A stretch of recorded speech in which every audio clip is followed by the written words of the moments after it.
আজি আমি আপোনালোকৰ জৰিয়তে জনাবলৈ পাই সুখী হৈছোঁ যে আমাৰ মেচাকি চাপৰি সাৰ্বজনীন দুৰ্গা পূজা সমিতিৰ উদ্যোগত যি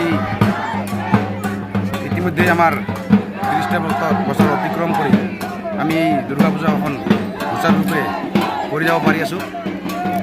লগতে আমি এই দুৰ্গা পূজা কমিটি তথা সকলো মেচাকিবাসী ৰাইজৰ সহায় সহযোগত যেনেদৰে চলাই আছোঁ, আগন্তুক দিনতে যাতে আমি এনেকৈ চলাই যাব পাৰোঁ। লগতে আমি এই মেচাকি চাপৰিৰ পূজাখন আমি ইমানেই শান্তিপ্ৰিয়ভাৱে হয়, আমি হয়তো ভাষাৰে বা দেখাবলৈ নোৱাৰোঁ, তথাপি আমি নিজকে বহু সুখী অনুভৱ কৰোঁ মেচাকিবাসী ৰাইজে। লগতে আমাৰ এই আজি সপ্তমী, অষ্টমী, নৱমী শেষ হৈ আজি আমাৰ দশমী তথা ভাচানিৰ দিনত আমি আজি শ্ৰী শ্ৰী মা দুৰ্গাক নৈৰ ঘাটলৈ নিবলৈ সকলো জাতি ধৰ্ম নিৰ্বিশেষে সকলোৱে আমি ওলাই আহিছোঁ আৰু আমি খন্তেক পাছতেই মা দুৰ্গাক নৈ ঘাটলৈ লৈ যাম। লগতেই আমাক সকলোৱে সহায় সহযোগ কৰিব বুলি আমাৰ ফালৰ পৰা অনুৰোধ জনাইছোঁ। ধন্যবাদ।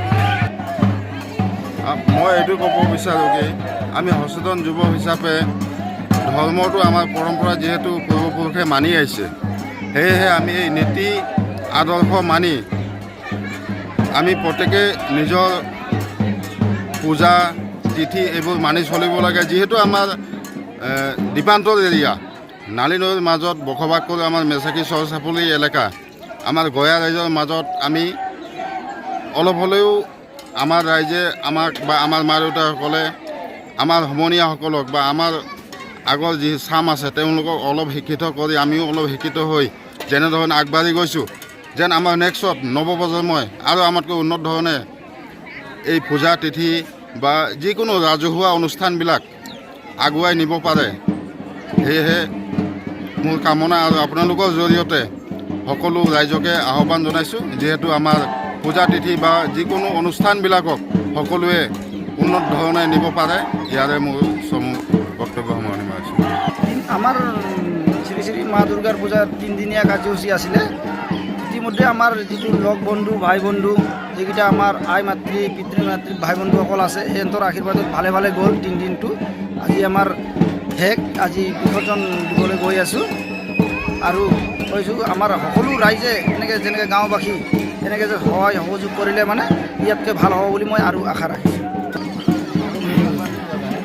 ধন্যবাদ থাকিল আপোনাৰ। মানে আমি আজি যি নহওক আজি অত বছৰ ধৰি আমি দুৰ্গা পূজাখন আমি পাতি আছোঁ।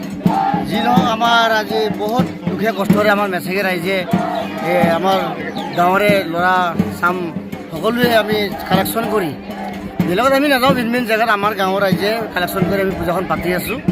গতিকে দুখীয়া কষ্টৰে আমি পাতিছোঁ, কোনো হাই কাজিয়া নোহোৱাকৈ অতদিন ধৰি আমাৰ চলি গৈছে।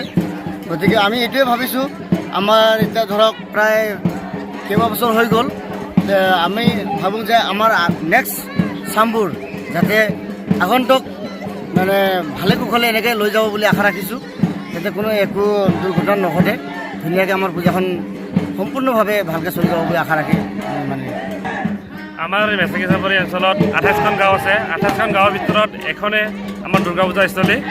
ইয়াত প্ৰায় আমাৰ ইয়াত 5-6 হাজাৰ মানুহ সমাগত হয়। আৰু তেনেকৈ অসুবিধা হয় বাৰু, আৰ্থিকভাৱে আমাৰ অসুবিধা হয় যদিও আমি কিবা এটা সহায় সহযোগিতাৰে আমি পাৰ কৰিছোঁ। তেনেকৈ এই বছৰ পোৱা হৈছে 10,000। কি ক'ব? ধন্যবাদ জ্ঞাপন কৰিছোঁ।